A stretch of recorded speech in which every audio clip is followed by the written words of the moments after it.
औज़ुबिल्लाहिमिनश्शैतानिर्रजीम बिस्मिल्लाहिर्रहमानिर्रहीम। अस्सलाम वालेकुम। तारीख़ और शहरियत छठी जमात के लिए। तो आइए हम देखते हैं इसमें आज हम सबक नंबर 8 करने वाले हैं, मौर्य अहद के बाद की हुकूमतें। इसमें सबसे पहले हम देख रहे हैं चौथी से छठी सदी ईस्वी का भारत। ये चौथी से छठी ईस्वी सदी के भारत का नक्शा है, जिसमें हम देख रहे हैं कि आप जो है देख रहे हैं इसके अंदर कि हम क्या क्या कर सकते हैं। तो इसके अंदर हम देख रहे हैं कि जो ये रेड डॉट दिखाई दे रहे हैं आपको, तो ये जो रेड डॉट है वो है गुप्ताओं की सल्तनत। तो इसमें गुप्त अहद की जितनी भी सल्तनत है वो कहाँ से कहाँ तक फैली हुई है वो हमें दिखाई देती है। और ये जो हमें चौकोन बॉक्स दिखाई दे रहा है ये जदीद शहर है, यानी आज के दौर में ये कौन से शहर कहलाते हैं। तो इसमें हम देख रहे हैं कि हमें यहाँ दिल्ली नज़र आ रहा है।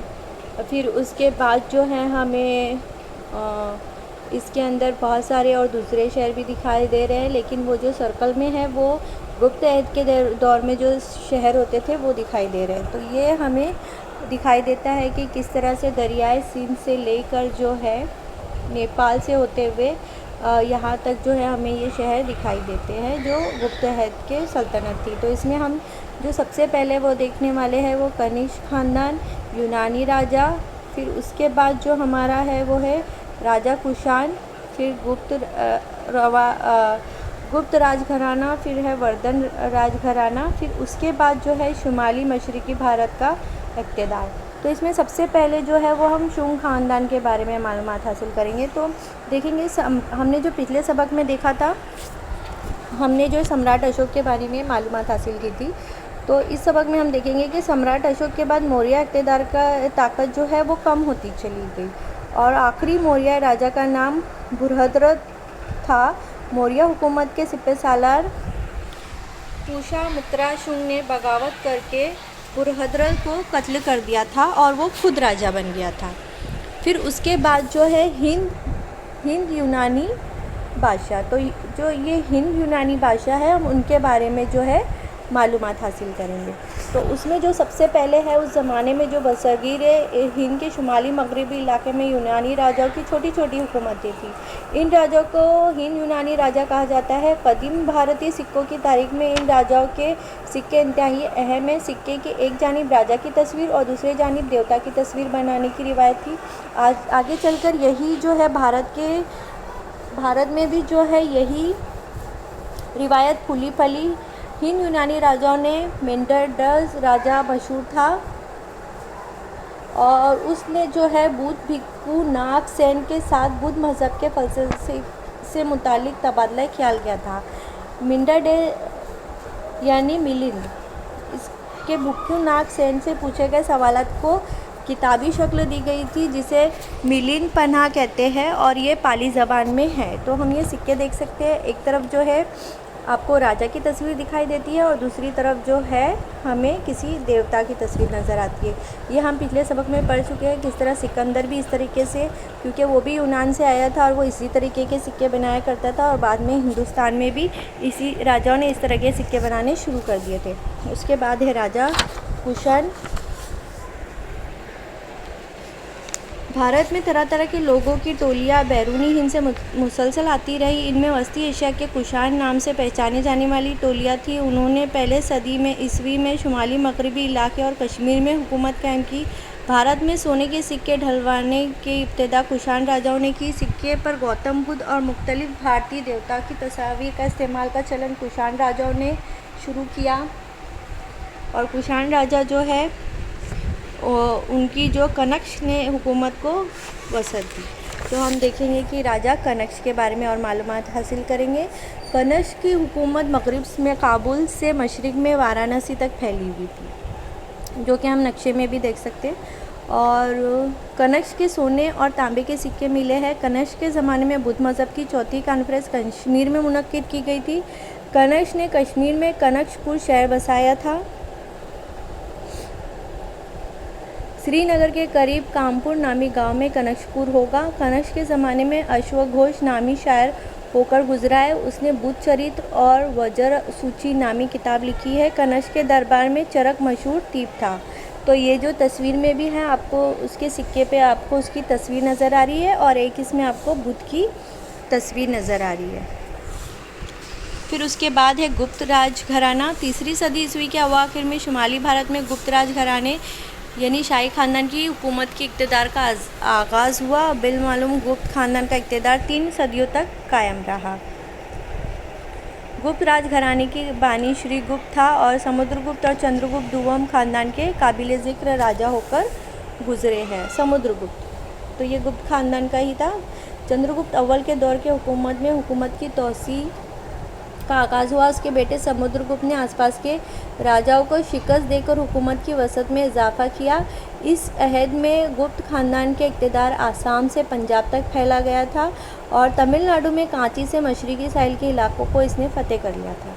समुद्रगुप्त की फतवाहत की वजह से हर तरफ इसका इक़्तिदार का दबदबा बढ़ गया था, इसलिए शुमाल मगरिब और श्रीलंका के राजाओं ने इसके साथ दोस्ती का मुआहदे किए।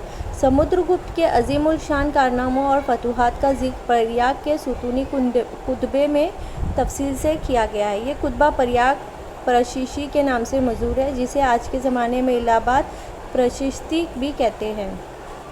समुद्रगुप्त वीणा सितार बजाने का बड़ा ही माहिर था। समुद्रगुप्त ने मुख्तलिफ़ किस्म के तस्वीर वाले सिक्के राइज किए थे।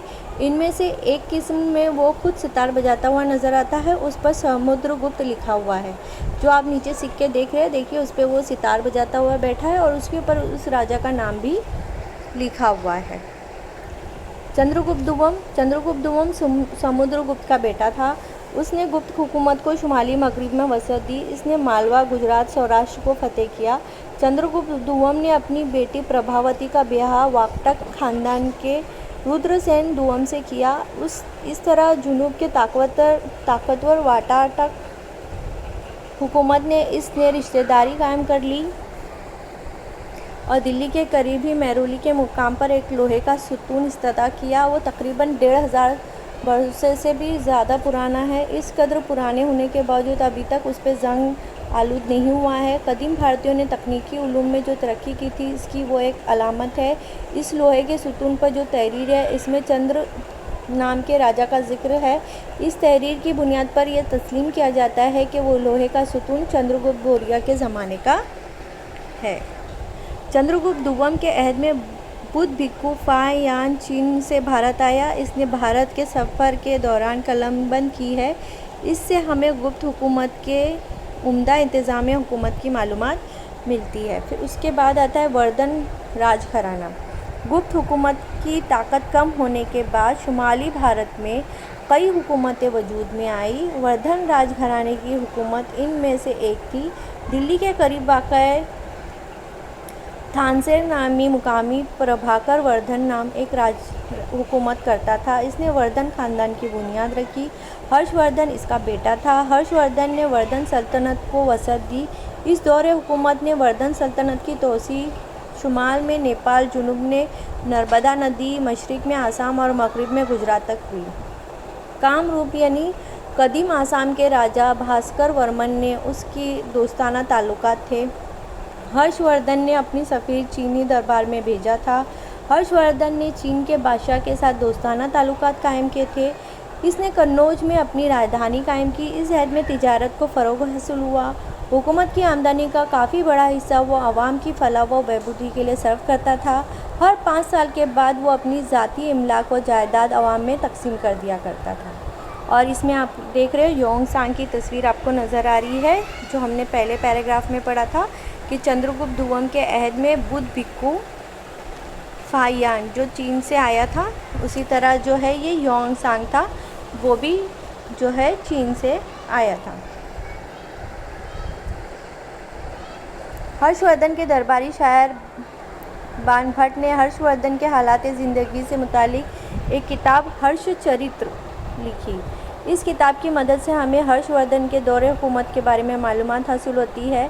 हर्षवर्धन ने बुद्ध मज़हब कबूल किया। इसने दूसरे मज़ाहिब को भी बड़ा फ़राग़दिली के साथ पनाह दी। हर्षवर्धन ने संस्कृत ज़बान में 3 ड्रामे रत्नावली, नागानंद और परियादर्शका तहरीर किए। इसके अहद में बुद्ध भिक्खु योंग सांग चीन से भारत आया। जिस तरह चंद्रगुप्त के दौर में फाहियान आया था, उसी तरह इसके दौर में जो है योंग सांग आया था। इसने सारे भारत की खाक छानी। 2 बरसों तक वह नालंदा यूनिवर्सिटी में मुकीम रहा। चीन लौटने के बाद इसने बुद्ध किताब को चीनी ज़बान में तर्जुमा किया। चूँकि हमें उस ज़माने के बारे में जो है ज़्यादातर मालूमात किताबों, तस्वीरों से कम सिक्कों से ज़्यादा और सुतूनों से मिलती है और दूसरी चीज़ों से मिलती है। जैसा कि हमने पहले सबक में पढ़ा था कि हम किस तरह से जो है तारीख़ी मालूमात इकट्ठी करते हैं। तो तारीख़ी मालूमात इकट्ठी करने के लिए हमें तहरीरी माखिज़ और मादी माखिज़ का इस्तेमाल करते हैं ताकि हम उस ज़माने के बारे में जानकारी हासिल कर सकें। तो उस ज़माने की हमको तहरीरी माखिज़ मिली हुई है, जिसकी वजह से हम ये तारीख़ जान पाए हैं। और मादी माखिज़ जो है गार की तस्वीरें और सुतून और सिक्के की मदद से मिली हुई है।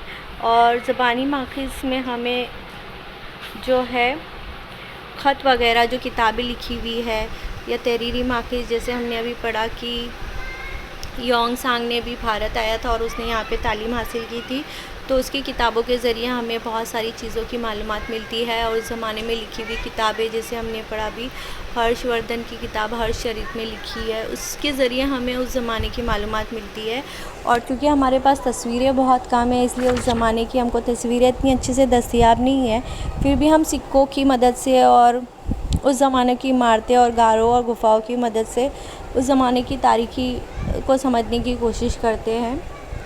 इसलिए हमारी किताब में भी आपने देखा होगा कि ज़्यादा हमें तस्वीरें बहुत कम नज़र आती है, क्योंकि ये कदीम तहज़ीब हम पढ़ रहे हैं। तो इसके बाद इंशाअल्लाह फिर हम 7वीं जमात में दूसरे ज़माने के बारे में पढ़ेंगे, तो हमें उस अहद के बारे में मालूमात हासिल होगी।